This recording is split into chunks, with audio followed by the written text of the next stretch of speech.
listening to Let's Go JoJo, the JoJo's Bizarre Adventure podcast from Dynamite in the Brain and Secret of the Sailor Madness. On today's show, we have Niall Flanagan. Lally-ho. Anthony Askew. Dwayne Maloney. By Jove. And me, Brian Smith. This week's episode, The Evil Spirit, Hierophant Green, Silver Chariot and Strength, The Emperor and the Hanged Man, The Judgment, The Mist of Vengeance, and Justice. But first, the last 2.5 months in JoJo's news. So, end of September, Japan's animation Blu-ray disc ranking, according to Anime News Network, according to Omicron, is it? I think. JoJo's Bizarre Adventure Stardust Crusaders, Volume 3, limited first pressing, sold 8,541. Which is... okay, I imagine it probably got up to 10,000, which is kind of where you want to be over time. Yeah, I'm wondering what counts as selling well. Lots of things sell about 10,000. A few things sold over 100,000. But in comparison, on its first week of release, Frozen sold 1.5 million units in Japan on Blu-ray. You cannot kill that thing. It's impossible. No. It knows no borders. Early October, according to Crunchyroll, there was a 2014 Nico viewers ranking summer and fall anime. And fifth on that list was JoJo's Bizarre Adventure Stardust Crusaders. Fifth place. Yes. What was the first four then? Because that's the top 5. That's not too bad. Let me see what the others were. Top 5. It was actually number 5 out of 5. It was out of 37. Oh, that's all right. Fifth in a 5-man race. I don't know what that fourth one is. That's not a good sign. Loco Doll? Oh, it's local idol. Is that right? Okay. Yep. Was 4. A Kamiga Kill was 3. Monthly Shoujo Nozaki-kun was 2. And Barakamon was 1. Ah, nice. I keep forgetting what Barakamon is, because I hear Baraka, I think the guy from Mortal Kombat. Yeah, it's kind of like that. Yeah. Is there a show about just him? like that, actually. Yeah. It's about the calligrapher.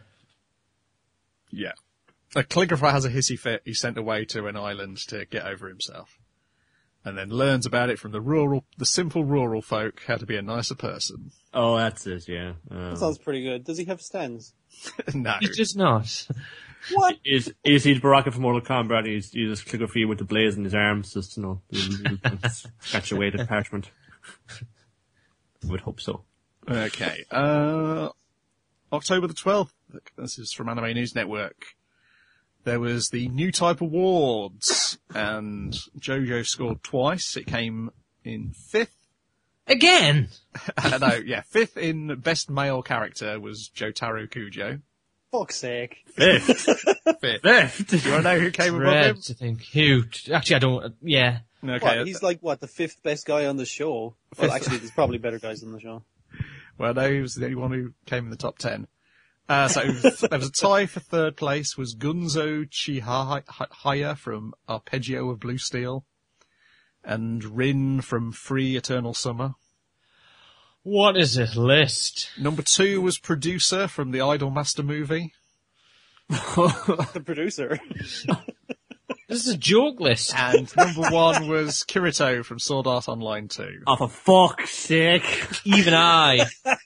Well, that's silly. If this is justice, I'm a banana. And it came in 6th for Best Picture TV Broadcast. So it was beaten by 1 Week Friends, Free Eternal Summer, Love Live, Arpeggio of Blue Steel, and the number 1 spot was Kill la Kill. Well, that's okay. Yeah, that's fine. But the rest of those things are bullshit.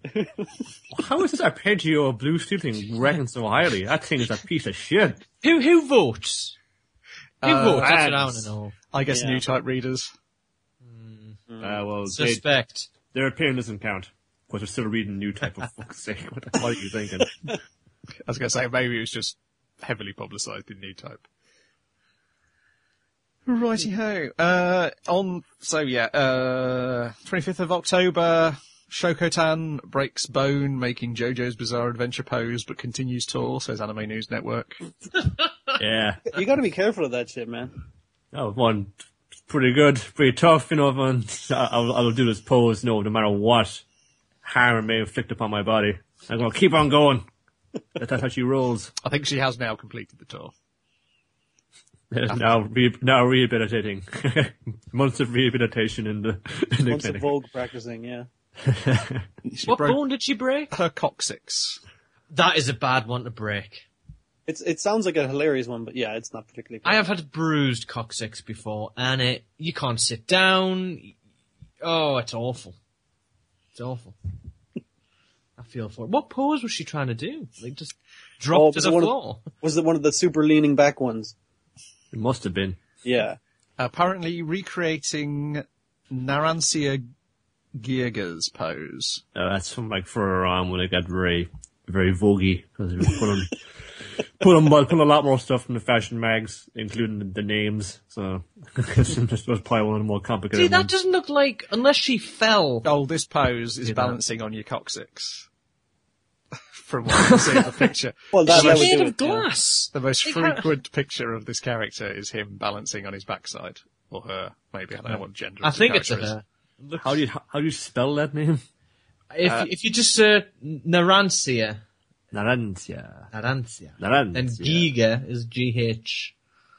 And see, oh, this one, second result, I suppose. See, I could sit like that. It was male.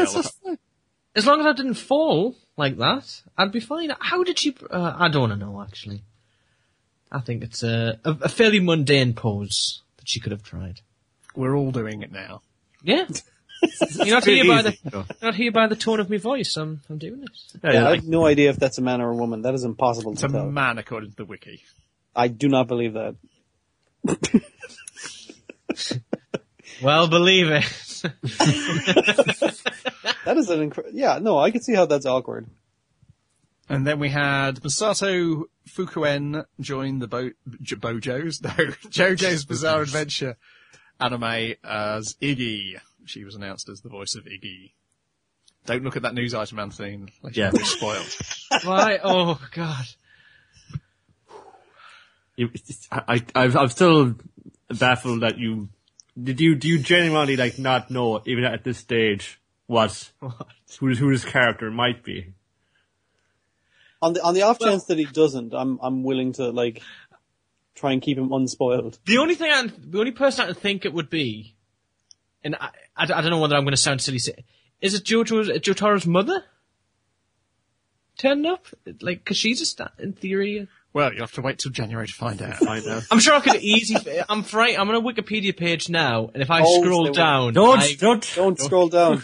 Oh, I'm just going to close all these notes. Don't Just- open that book. I want to hear about this in January. Maybe it'll be around my birthday time, and the best present you could give me is your reaction to finding out this fantastic spoilers news. are bad because I am going into this like a newborn baby. Like, just, stroking a Evil, butterfly full of for the hatred. first time. Keep people in their dreams. Refusing to eat poop banana. In January, it's been announced there'll be the next part of the Super Figure series will be Diver Down, a stand from part 6. Can I Google that? Is that fine? It's in part 6, so I'm sure you'll be okay. I've forgotten by It's now. only a name. And the other thing which came up in my list of Google alerts was that there is a idol group called Fight, spelt F-Y-T, which stands for Funky Yankee Teachers, Oh, you'd think it would stand for fight. who have jumped onto the JoJo's Pose bandwagon. If you look at their website at fyt.tokyo, you can see them. JoJo's posing it up. Yeah. And they have a debut single, Gaku in Hell, released on the 17th of December. I don't know how much more they have to do with JoJo's beyond doing JoJo's poses. No, that's about it. Like, they're all wearing the exact same very drab, business suit. But they've got different coloured petticoats. No, I was going to Really? say, are they doing like a Hives thing where they're all wearing the same suit? Yeah. Okay. But yeah, if you look at the music video, they're wearing different coloured petticoats. Oh, so there. So they're also trying to do a, Momoiro clover? They all have the different scarves or whatever those things are called. That's how you tell them all apart. We got it. Okay, and of course, on to our main topic for this special episode, which is the 2000 JoJo's Bizarre Adventure OAV series. Directed by Hideki Futamura and Noboru Furuse, with character design and chief animation director Hayama Janucci, or Janucci Hayama. Yeah. I think he's the carryover from the early 90s OAV series, which this is the prequel to. And he also directed the Phantom Blood movie, which you will never see. Nope. Any reason why? They've never released. Yes. Oh. That's the one which does not have Speedwagon in it. So what's the point? No, that's why. Why bother? Yeah, why leave out the most integral character to the entire JoJo franchise? You know, there's no Speedwagon Foundation without Speedwagon. Come on. It should be called Speedwagon the movie. Also starring Jonathan Joe Starr and Dio, I guess. Yeah, written from his perspective, where he gains his vast empire by fighting vampires somehow. Yeah, fun to have the Speedwagon Gaiden, the side story. And, yes, so, this was the first time I've seen this OAV. How about you guys? I'd seen bits of it before, but I'd forgotten most of it. I recalled it looking well in some of the fight bits, and why did they make this, like the prequel one, after the 90s one, which is like, it's very odd order. But anyway. I have no idea. Well, there's like an ad, they're just like big ads to get you to read the manga. So I'm guessing they must have been publishing the Egypt arc around the same time, so they just jumped right in there with that. Oh, that makes Good sense. thinking, I guess, yeah. Yeah. Although I've I'm pretty sure that's Egypt art was in the manga, like, and the anime came like 2 years later. It was like a year or two a bit later. It wasn't really concurrent either, so I'm not sure if is the reason for it. All I know is that, it obviously, like, Stardust Crusaders is the most popular, like, well, at the time there definitely was the most popular, I guess, chapter or segment of JoJo. So that's what I get the most stuff out of it. And that's what they made all the anime and got the manga published in English and everything like that. Yeah, it looks like, Diamond is Unbreakable Part 4 started in 92, so yeah, okay. the OAVs would have come after Okay. Part 3. Yeah. But this is a pile of shit. Whoa! It's not I great. disagree. Really? Yeah, serious. Apart from everyone looking deceivingly old or deceivingly young. Deceivingly unpretty, I would say. Well, They look weird. Yeah. They all look like chunky Joseph and looks muscly and fine. shit. No, he doesn't. He doesn't look like a handsome old man. He looks like some... young. He looks young. They all have these big, like, bulbous noses. All of them. They did. They've all been boxers, yeah. Yeah, Jotaro looked older than Joseph. That's true, actually. I can see that. In certain, like, close-ups and shots, he could have been any age. Any age. No, specifically 16. Look Well, at how- so they how say, 16 but- he looks. Magician's Red looks badass in this. I'm surprised that you disliked it. I'm very Everything surprised. is just so muted in colours Yeah. and brown. It's like, and I think if you look at a lot of the animation around this time, I think it's probably to do digital colours. They're like, oh, look what we can do. We can get these Yeah, we have another range of colours. colours that we could never get before. So everything Yeah, looks like this. There's this sort of brown movement happening, and this is a brown movement. It's the brown period. I'm shocked. I'm very surprised to come here and not have a lot of love for this. Oh, I wasn't keen on it now. I recall it looking... Sorry, after you know. So I was watching, actually, it's like at work, it's never like cool because I got a guy behind it, I was that busy, and honestly it was a slog, and more than once I was nodding off while watching it. I'm flabbergasted. Is this a joke? Nope. Are you trying to coax me into biting? I watched this as I was going to sleep, so it would send me off a bit easier. I seriously did that. It was my bedtime story. I was like, oh, I guess I'll just have a nice. It's like kind of reading a manual or something. I mean, it's a very different. It has a relatively different tone because it's not funny. Really, No. It doesn't. Well, it points it tries to be. I think. That's kind of the problem. Is that it's just consistently, constantly does deadly serious. It's serious business. No room for levity in this at all, and that's like kind of ripping out a good portion of what makes JoJo work. Is that just the silly, complete silly bumbling comedy of all these guys. These guys are all just giant idiots now. They can kick your ass, but they're all giant idiots. Even after the central one, he's kind of silly as well. And then thought, no, we don't doing none of that in our fighting anime right now. It is like you're following a bunch of different characters. Yeah, absolutely. Like that is not Polnareff. That is not Joseph. They're all badasses. Like they're badass in the they're funny.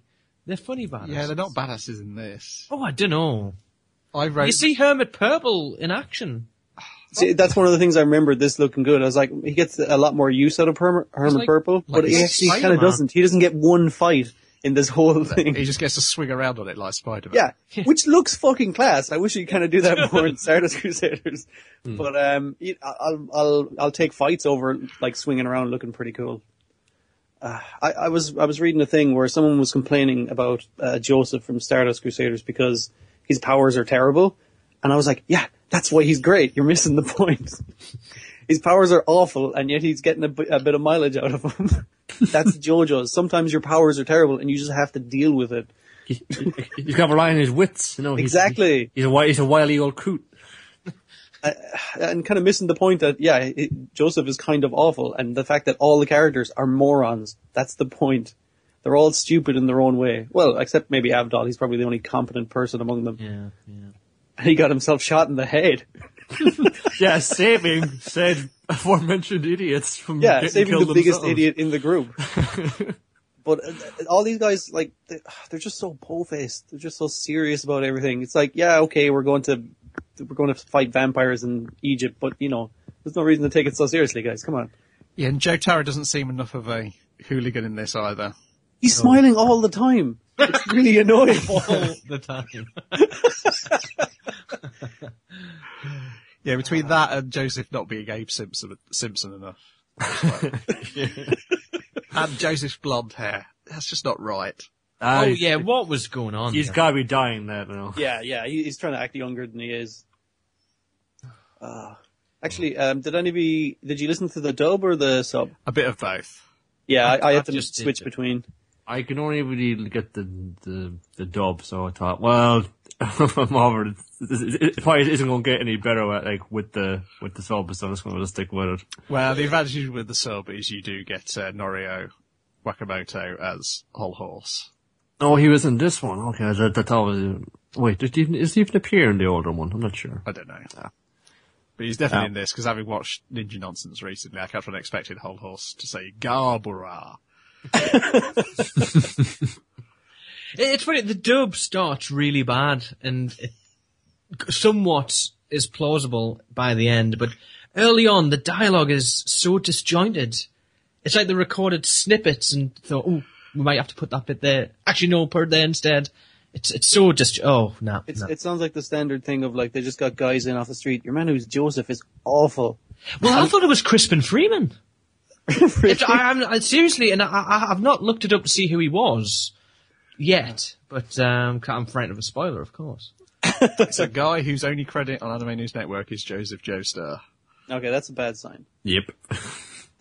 He's just like, I'm so used to Joseph being just like, the voice of just screaming every line. Oh no! Exactly. He's amazing. And then this guy's like, well, I'm deadly serious. Come on, Joseph. We must go fight vampires in Egypt. It's like, what is wrong with you? Just fucking try. Avdol has a Russian accent. Yeah, It does, actually, yeah. It really does. It's not a bad in voice in all fairness, but for Avdol it is. He's generically foreign. Yeah. And well, there's definitely Egypt, because he's always coming up with these, is saying, Polnareff, sometimes the 2 number becomes the mummy. It's like, we get it, Abdul, from Egypt, you can knock it off already. I wish, a French kind of Jean-Claude Van Damme voice had been used for Polnareff. Like, Yeah, that would be perfect. That would have worked. He didn't even try to put on a bad accent. He was just did it straight, just also for a dub, swearing up a storm at any given moment, which it doesn't quite work, because like, Kakyoin would never swear like that. He's too straight-laced and too proper to do that now. Possibly fake Kakyoin, when the man was disguised as him, but he doesn't get looking at this. So it took me out of it, amongst many other things. I mean, like, maybe it's just me, but I have a problem with everyone not being fabulous all the time.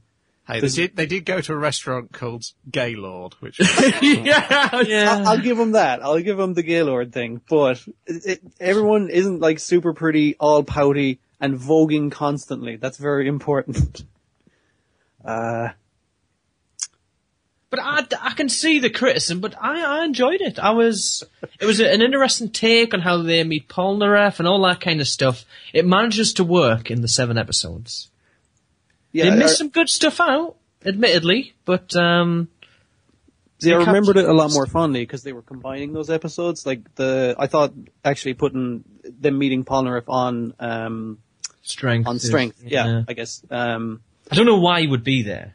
But I mean, like, it makes sense in order to get the thing across quicker. We'll actually combine these 2 fights, so they fight him on the ship, and then they fight the ship, and it's like, that's pretty good.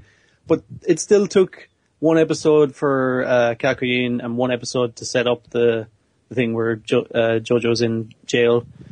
And, that could have been in one. Yeah, one episode. You could have easily done that in 1 episode. Yeah, and to begin with, the earlier ones, they're all like 40 minutes long. Like, what, it could have done in the first, first one, JoJo in jail and, getting Kakyoin, and then we're heading out to Egypt. No, you could have done that in 40 minutes, no problem, but they just decided to do it this way. Hell, they managed to do a timeline with a voiceover in 3 minutes for Hand and Blood, so I'm sure they could have, that timeline thing. Oh. It's Microsoft Sam doing the voice.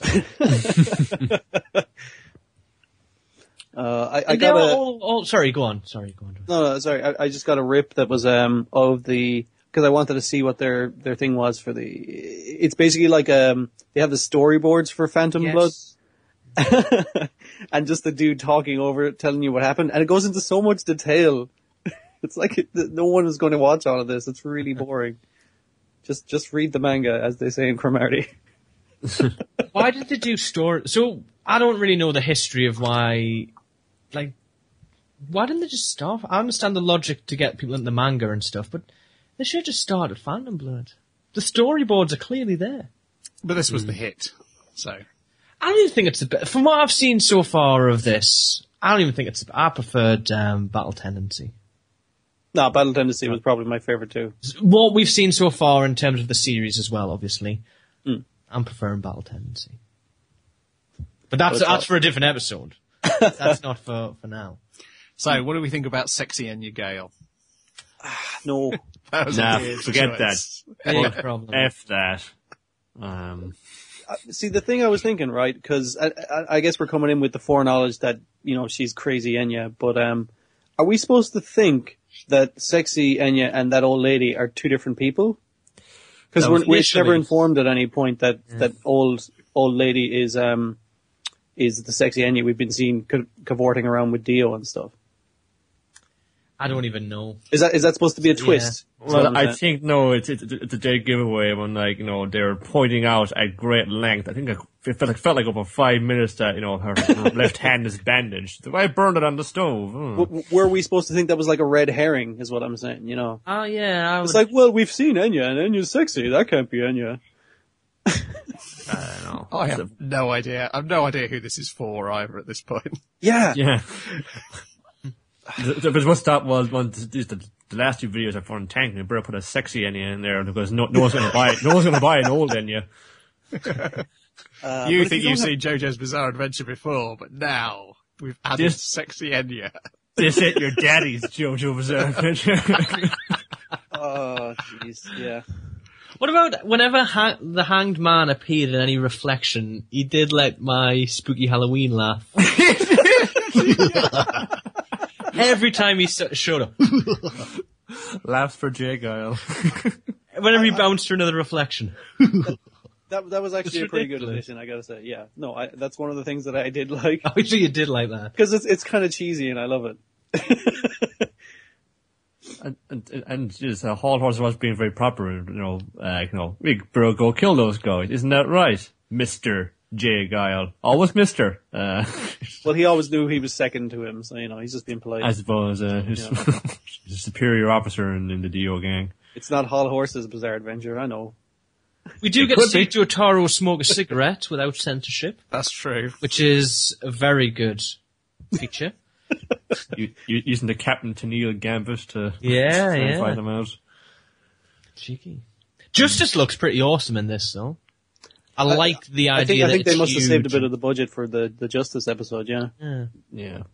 It does look pretty good in certain instances. Like I was really liking on Strength when the orangutan he's moving out of the wall and he's doing his powers and work out to attack them by swinging the hook on the crane and making the bolts fire out the hull of the ship to hit him on the ground. And he picks up one of the bolts and then transforms it into a pipe and starts smoking it. That was really, really nice. That's good. That is good. There's some really nice sequences like that in it. What was it? The Hierophant Green, that's it. I thought that thing looked kind of gross, which I kind of like that as a look for Hierophant Green. Cause it's Emerald Splash it looked like it was made out of slime rather than the flashiness of, in Stardust Crusaders. And, I don't know, the way it kind of serpentine around the place was kind of like, that is weird looking. But it's a lot duller as well, so. Yeah. Everything in the TV series feels more lurid and weird. And he uses music better, draws out tension from scenes. Oh, the soundtrack is far better in the series. Yeah. The guy, a pretty good guy to do some of this, is Marco D'Ambrosio. He did the score for Vampire Hunter D Bloodlust, which I remember being very good. That's kind of the only real other thing I've seen him here. Oh, and did the score for Fist of the Blue Sky TV series as well, which I have not seen, but know about. I want to watch sometime. And also, the scores to Star Wars Droids and Star Wars Ewoks. What about Kaki and Z-rings? Oh my god. One minute they're in one part of his ear, the next don't look right. There's no perspective on them whatsoever. They're just it's like, which way is it bending? I don't know. It depends which way his head is turned in this scene. And Avdol's little kind of Harry Potter scars, shall we call them, down his face. There's a point where they're not there. There's a straight on shot with him looking at the, camera, and they're just not there. Laziness. Was there quality? I'll even get the still. I'll find it for you. If I was a quality guy, would be laughing. This design is just so drab. Magician's Red looks epic though. But it looks like it looks like it's all fuzzy instead of on fire. That seems less epic to me. Yeah, I get. I mean, it does appear to be like fucking 20 feet tall. Yes. I get that, one of these are just like ethereal spirits who are going to kind of affect around them, but I like seeing them very crisp and sharp, and often they only get fuzzy when they're kind of like merging together with their stand user. Otherwise they're kind of like their own being, their own little psychic. It's very tangible in this realm. Yeah. But here now, it's the ghost, so it's kind of ghosty, fuzzy effects on it, so you can't really see it. Yeah. That's really bugging me as well. Yeah. I mean, that would have been fine in the first episode, where we still haven't established what Stan's are, and we're kind of learning while Avdol is fighting JoJo. But after that, it's like, yeah, we know what they are now, so it's fine. Oh, actually, the ora in the English thing is pretty bad. It's not great. There were a lot of things that really irked me about the English dub. I was really getting annoyed with These guys are speaking in English, in the English dub, as you would think, but they're still using Japanese honorifics, and it just sounds dumb as fuck. Yeah, it's like, literal translation. Usually Kakyo and it's going, Joestar-san!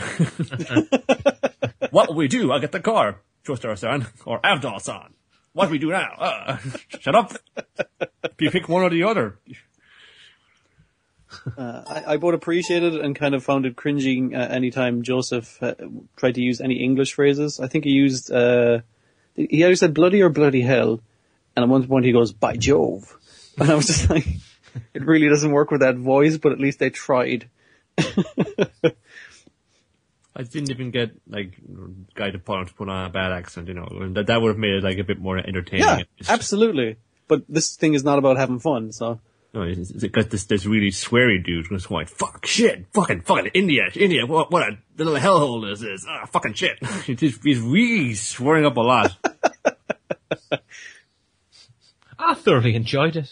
With these criticisms aside, I don't know, I watched it in 2 fell swoops, and I don't know, I think it works well.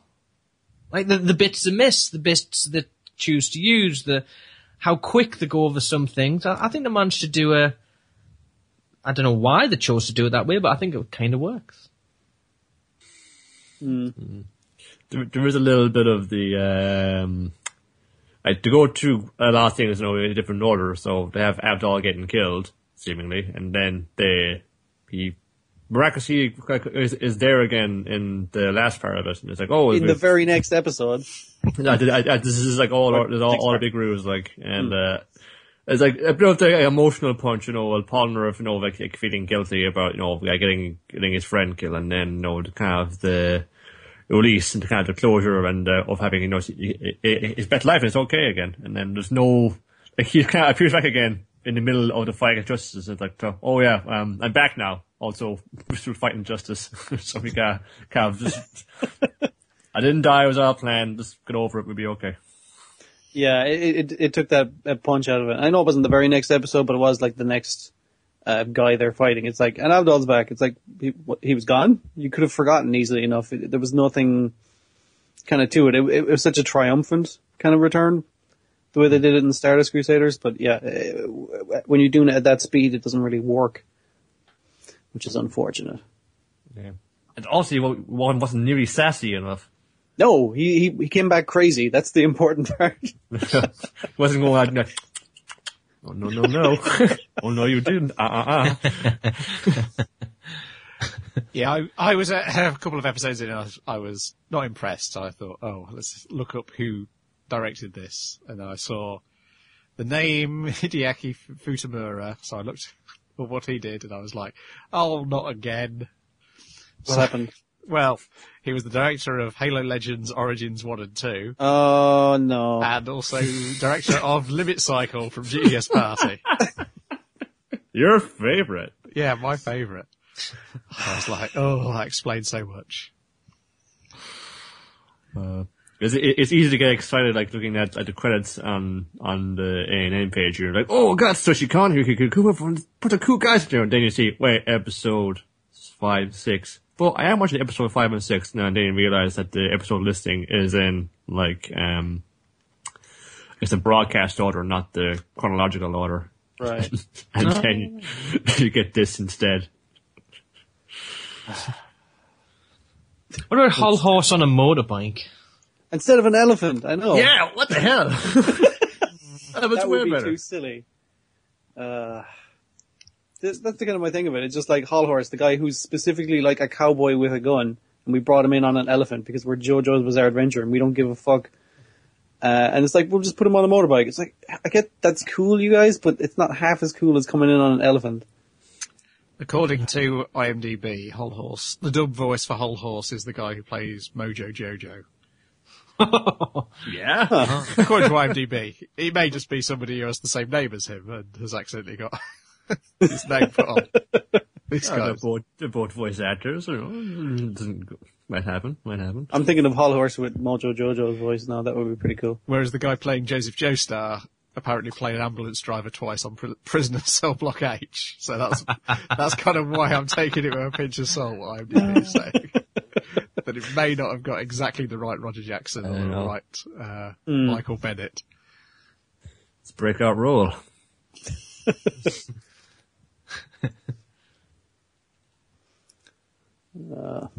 Anything else you want to say about this? Well, I'm like, do you want to say what they kept in and what they left out, or? Yeah, so you've got, so the first episode is sort of collecting Jotaro from jail, explaining Dio and the bloodline of the Joestars and Stans. Oh, I think that was missed with that is they don't explain it in a restaurant, which I found hilarious in Stardust, but it's just like they're just going to explain it in their house, so nobody's questioning that they're shouting in a restaurant about vampires. Yeah, and is it this episode or the next where they do the Star Platinum spotting the fly? But rather than go and check the Joestar's library, they fax the Speedwagon Foundation saying identify. Abdul doesn't go do research. I think that's maybe just to carry that over to the next episode, because I think they fax it in episode 1 and they get the fax back in episode 2. Yeah. You're doing this in the year 2000, guys. Come on. I know fax machines is like, ooh, it's relevant at the time, but it's not interesting television. No. Then the next episode is Kakawin's introduction with Hierophant Green. And they skip out on the nurse entirely. Yeah, they give that bit to one of the schoolgirls. Yes, it's a bit. I felt a bit more kind of contrived that way. Like, it can make sense if he got almost injured, falling on the steps, if you go to the nurse office and then he'll strike then. But then I was going to, like, really obviously lure him off into the woods instead. Yeah. And also, you miss out on the whole him giving him the handkerchief. It's like, dear Joseph Joestar, I think you're dreamy. I'm going to kill you after school. Love, Kaki. And, it misses out that whole fucking thing, which I fucking love. Of course, there was had an ounce of comedy in it, so I had to go. Yeah, I guess. And then, once they got him on board, rather than take a commercial flight, they take a Speedwagon Foundation flight.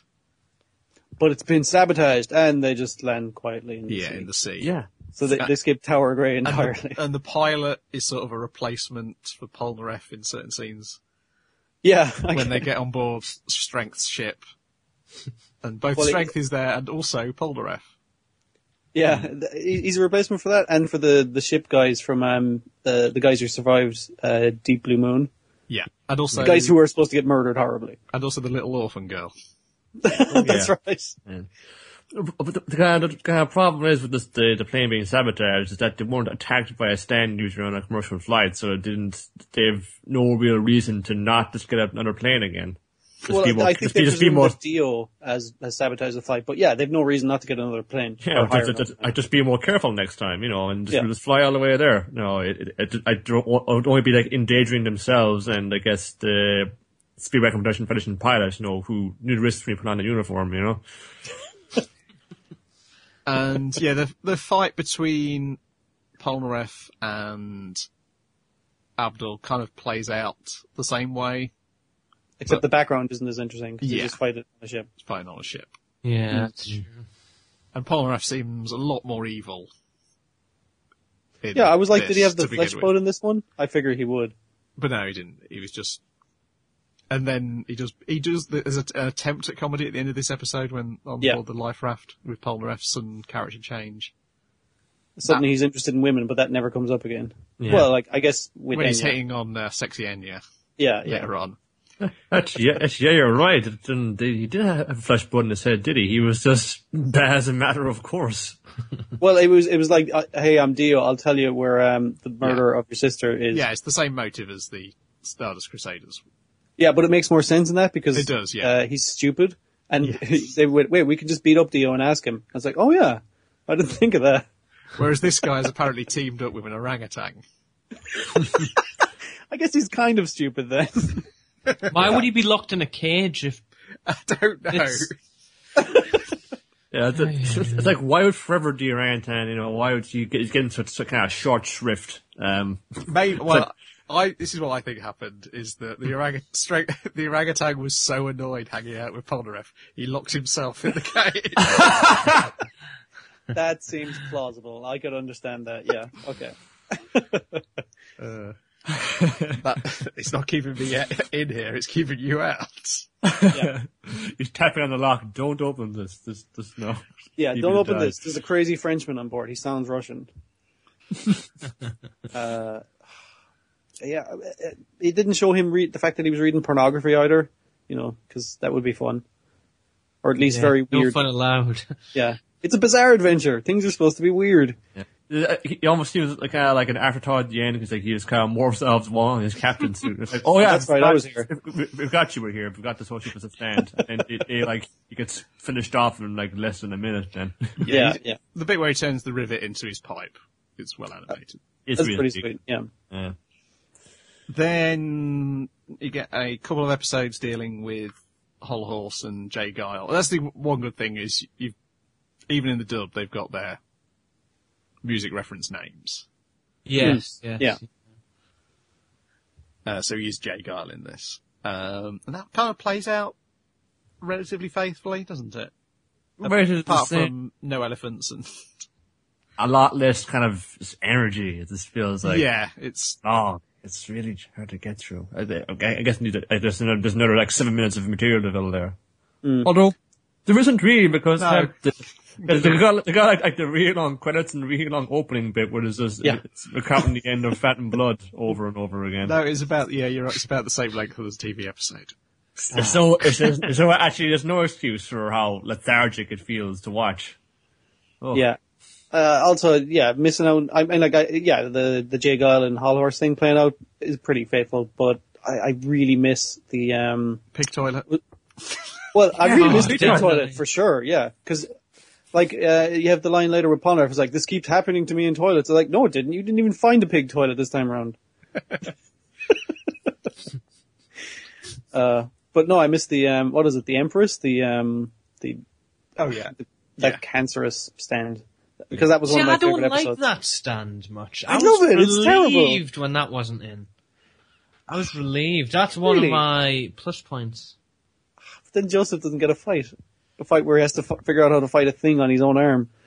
That is true. That is true. That aspect, yeah.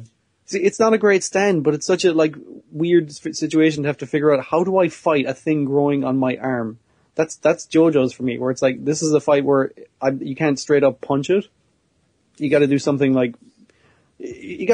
weird and out of your way to kind of do it. And that's ideal kind of JoJo stuff, which is why that's one of the fights that always kind of, no pun intended, stands out to me. That it's very it's very of JoJo's, And more importantly, we completely missed out of...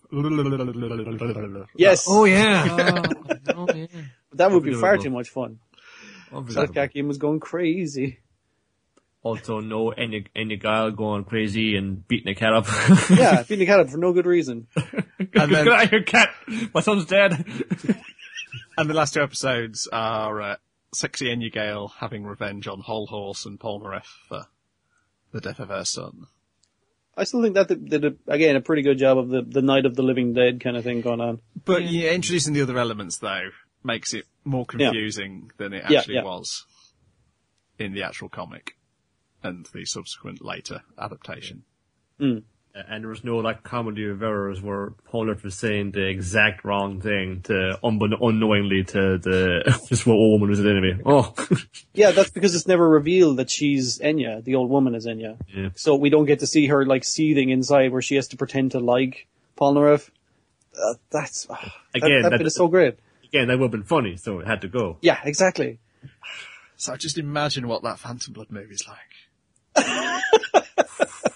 It is just the opening bit just stretched out to 90 minutes or whatever it was. So was it basically that was the only animation they got finished that they used in the opening sequence? No, they did do more than that. You could see a trailer for it online. That's right. Yeah. Well, I think it only got put out in the cinema and there's no home video at the end of it. Yes. One day. Wiped from history. Someone will find what do you call those things? A laser disc of it or something. Just to make sure they've edited the TV series into a movie, haven't they? So. Yeah. So when we Phantom Blood movie, you mean this? We had the best version we're going to get of it. Because that movie would have had, I think it was the same, actually it was the same character designer, for... Yeah, and the guy doing the direction as well. He was directing the movie. Yeah, oh yeah. It would have had those weird looking... broad faces. Yeah, it's just those noses, man. There's a few good people doing voices. You got Joseph in the sub version, in the Japanese version is Chikao Otsuka, who is the voice of Gold Roger in One Piece, and Eggman when Eggman needs a voice in Sonic, amongst other things. Well, he's definitely not bringing that kind of energy. Is he any relation to? Oh, he's a father. He's his dad, yeah. Oh. Avdol was Kiyoshi Kobayashi, who I've just written down next to him, motherfucking Jigen. All right. You do need to read any of his other credits off, because he's Jigen, so. He's from professional sidekick. Dio is Nobuyu Tanaka, who is Sosai X from the Gatchaman series. And Polnareff is Katsuji Mori, who was Ken the Eagle from the Gatchaman series. And was also the 1968 Cyborg 009. And Kakawin was Hirotaka Suzuoki, who was Ten Shinhan from Dragon Ball. And Bright Noah from the Gundam franchise. Much more stellar credits than Driver 2 from, Car 54, wherever the other guy was. But the guy playing Jotaro really doesn't have much else of note. Oh. At least not that he was Boreas in the first Appleseed movie, the first CG one. He was the dub voice for Bruce Banner / the Hulk in the Hulk live action movie. I think it was the Ang Lee one. Voiceover for Eric Banner, it says, yeah. So. And he's been Oda Nobunaga in a ton of Samurai Warriors games. But yeah, he's not very good as Jotaro. I think he's the weakest of the Japanese voices. Because he just doesn't sound like a hoodlum the way that he does in the TV series. Yeah. You didn't get across the disinterest he has with all this craziness around him. Yeah. Also the lack of respect for elders. Like, you old man, you old bitch, get out of my face, and that kind of thing. It really makes me appreciate how good the David production TV series are. Yeah. It is very good, yeah. It could have been a lot worse. Someone could have seen it and went, yeah, we could do this, but all dark and gritty. It's nearly like a dark gritty reboot or something. I don't even know. Yeah, because I was looking, I've not seen the earlier series that follows this, which is an odd conversation to have. But, that looks better in the colours look. It's way better. I was watching these on a playlist, and then the first one of the earlier OVA just kind of the 90s one, yeah. On top one, well, I'll just watch a little bit of this now. And just 5 minutes of that was better than the entirety of this. And of course it has one episode directed and written and storyboarded by Satoshi Kon. So. Yep. Also it has Daniel Darby, and there's a whole episode about fun dudes playing cards, and it's the most exciting thing in the world. Yeah, I honestly think that's why. What's the dude who's the gambler? Yeah, that's Darby. It's that. Well, no. The anime where the dude's entire thing is he's a gambler. Oh, that's Kaiji. I think Kaiji came out of that episode. So we could do a whole show about this. They made 2 shows, kind of. If you go, two seasons of Kaiji and one series of Akagi as well. So. And that's about Mahjong, and I barely understand it, but my God, is it still thrilling to watch.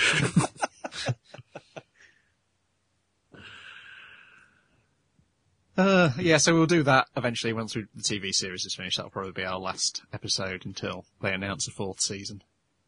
Which they will do. Which they better do.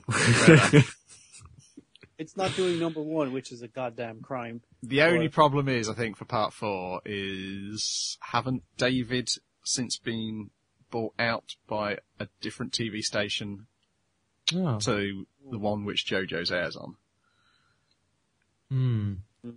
So Worrying. that may put some doubt into whether they'll do a fourth, or if David would do the fourth, if they do a fourth. But JoJo. Let's not think about that. Yeah, so Fuji TV bought out David Production, but JoJo's airs on... Who does it air on? That's a good question. That is... Is it TV Asahi? Company credits. Nope.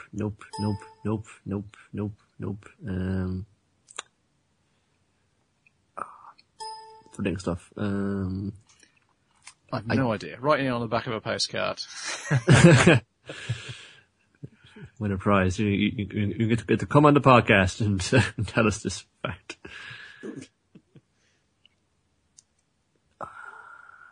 Yeah, I'm not seeing it here. I'm seeing all the production companies, not the broadcaster. So. Curses. Foiled again. But that's that JoJo's OV for you. So Anthony, do you want to, any final comments as the one guy who liked it? I don't know really. I don't think it's not as good as the new series, obviously. But I still think it's good. I would like to watch it again at some point. I think it's enjoyable. The action's there, but none of the humour. That's it, really. All the action, none of the humour. And yeah. Good tagline. Tokyo MX, MBS, CBC, Tohoku Broadcasting, RKB Manichi Broadcasting System, BS11. Those stations is what it airs on. So yeah, that was a bit of news we completely missed when we were doing our Week in JoJo's news. Hey, better late than never, huh? I missed it on repeated weeks as well, because I noticed it one week, I missed it. I thought, I should do that again the next episode.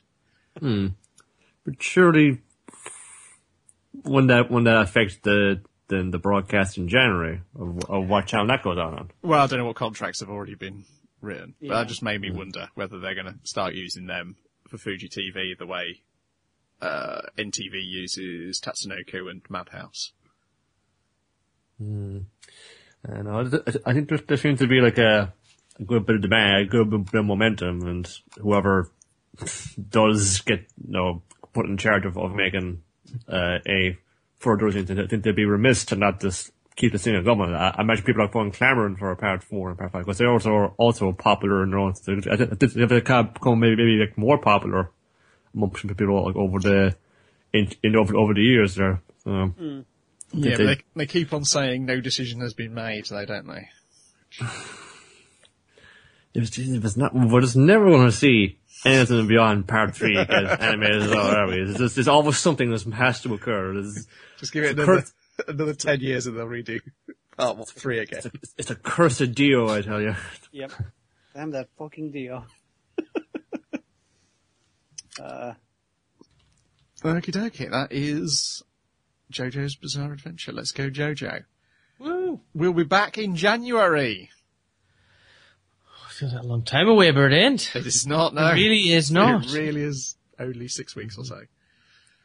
And in the meantime, check out our regular podcasts at secretofthesalemmadness.blogspot.com and dynamiteinthebrain.com. Goodbye.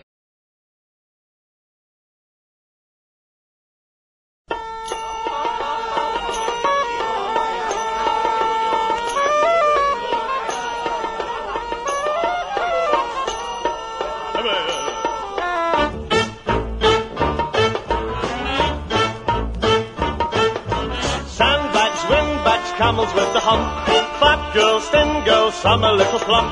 Slave girls sold here 50 bob a lump in the old bazaar in Cairo. Brandy, shandy, beer without a froth, braces, laces, a candle for the moth. Bet you'd look a dolly in an old loincloth in the old bazaar in Cairo.